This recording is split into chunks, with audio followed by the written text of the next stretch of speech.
Assalamualaikum warahmatullahi wabarakatuh dan selamat sore. Perkenalkan, kami dari kelompok 5 akan membahas materi yang penting, yaitu etika Pancasila dalam bidang pendidikan.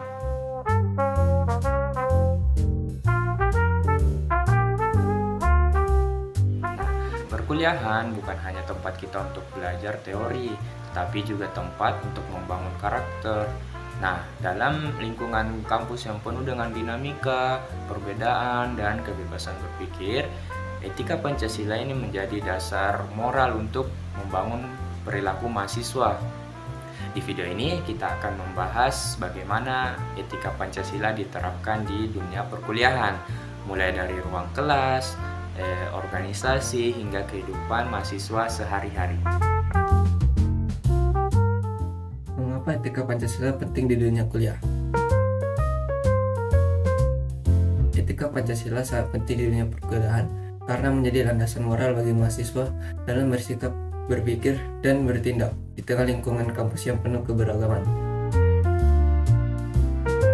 Nilai-nilai seperti toleransi, keadilan, tanggung jawab, dan gotong royong membantu menciptakan suasana belajar yang harmonis dan inklusif. Etika Pancasila juga membentuk karakter mahasiswa agar tidak hanya cerdas secara akademik, tetapi juga berintegritas, menghargai perbedaan, serta mampu bekerja sama dalam tim. Selain itu, nilai-nilai tersebut menjadi bekal penting bagi mahasiswa untuk menghadapi berbagai tantangan sosial maupun profesional setelah lulus, sehingga mereka dapat berkontribusi secara positif bagi masyarakat dan negara. Lalu kemudian, pada etika sila Pancasila dalam perkuliahan. Yang sila pertama yaitu ketuhanan yang Maha Esa. Sila pertama ini mengajarkan toleransi beragama di lingkungan kampus. Setiap mahasiswa harus menghormati jadwal ibadah temannya, tidak mengejek keyakinan, dan menjaga sikap saat berdiskusi tentang isu-isu yang sensitif. Kampus ini menjadi ruang inklusif untuk seluruh agama.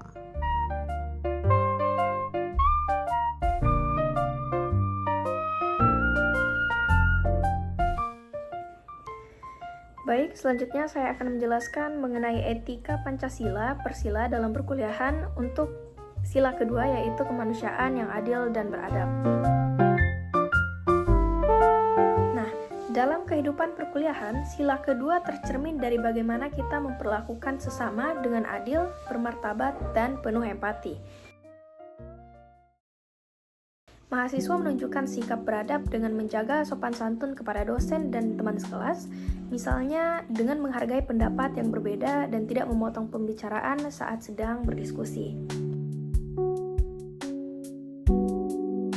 Sila ini juga menolak segala bentuk diskriminasi baik terkait suku, agama, gender, maupun kemampuan akademik.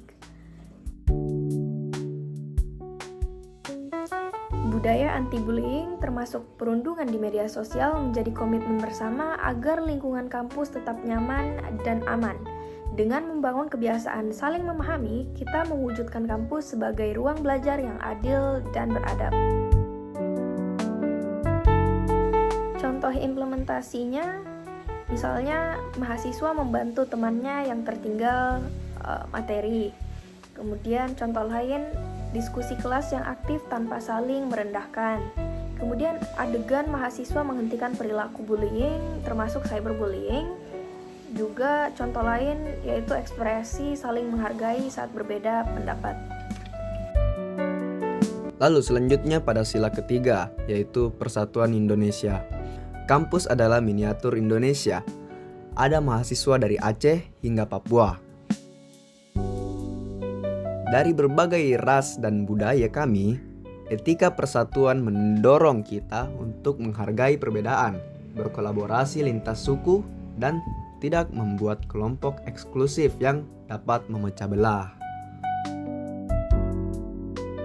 Etika Pancasila dalam sila keempat, yaitu kerakyatan yang dipimpin oleh hikmat kebijaksanaan dalam permusyawaratan perwakilan.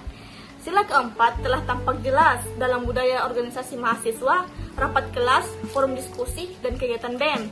Mahasiswa dilatih untuk berdialog, menyampaikan pendapat dengan santun, dan mengambil keputusan bersama melalui musyawarah.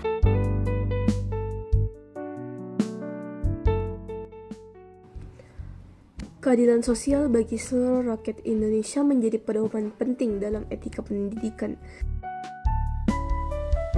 Sila ini mengajarkan bahwa setiap mahasiswa dan peserta didik harus mendapatkan hak belajar yang sama, tanpa memandang latar belakang, status ekonomi, daerah asal, kemampuan, ataupun identitas apapun.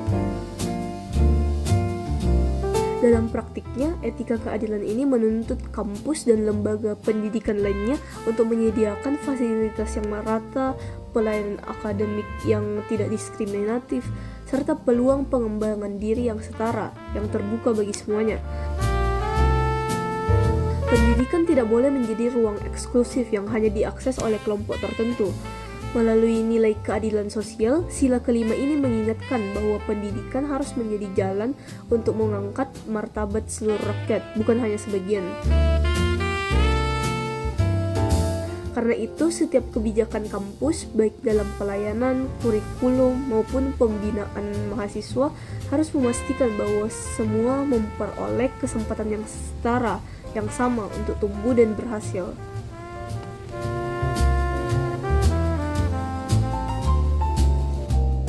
Contoh penerapan etika Pancasila di dunia kuliah. Dalam kehidupan kampus, etika Pancasila muncul dalam berbagai aktivitas mahasiswa, seperti contohnya menghormati dosen saat kuliah dimulai, menyampaikan pendapat dengan santun di kelas, diskusi kelompok tanpa saling merendahkan, tidak menyontek saat ujian, tugas, maupun praktikum, ikut organisasi untuk belajar demokrasi, mengadakan kegiatan sosial untuk masyarakat, menghargai petugas kebersihan dan staf kampus, mengelola konflik antar mahasiswa lewat dialog, bukan emosi, dan berbagai aktivitas lainnya. Semua tindakan kecil ini membentuk karakter mahasiswa Pancasilais. Dengan konsisten menerapkan nilai-nilai Pancasila dalam setiap interaksi sehari-hari, mahasiswa tidak hanya menjadi individu yang disiplin dan santun, tetapi juga mampu menghargai perbedaan, menjaga keharmonisan, dan juga berkontribusi positif bagi lingkungan kampus maupun masyarakat luas. Selanjutnya, tantangan penerapan etika Pancasila di era mahasiswa. Mahasiswa hari ini menghadapi landscape yang sangat kompleks. Di satu sisi, kita memiliki akses informasi tanpa batas. Namun, di sisi lain, kita bergulat dengan tantangan nyata seperti penyebaran hoaks di media sosial yang seringkali memutarbalikkan fakta, budaya debat kusir di mana diskusi lebih mengutamakan kemenangan argumen daripada pencaharian kebenaran. Lalu ada cyberbullying yang merusak lingkungan interaksi sosial kita. Lalu ada pun intoleransi yang mengancam keragaman di kampus kita, tekanan akademik yang tinggi yang mungkin seringkali berujung pada budaya menyontek sebagai jalan pintas untuk memenuhi tuntunan nilai. Semua tantangan ini menunjukkan satu hal, tanpa etika, kebebasan di kampus kita bisa berubah menjadi konflik yang merugikan. Disinilah peran etika Pancasila menjadi sangat vital. Pancasila bukan sekadar hanya mata kuliah, melainkan filter moral yang harus kita terapkan dalam kehidupan sehari-hari, baik di kelas, di media sosial, maupun di lingkungan kampus secara luas. Nah, sebagai penutup, perkuliahan bukan hanya tempat untuk mengajar IPK, tetapi juga menjadi tempat membangun karakter yang akan kita bawa sampai bekerja hingga ke lingkungan sekitar bermasyarakat.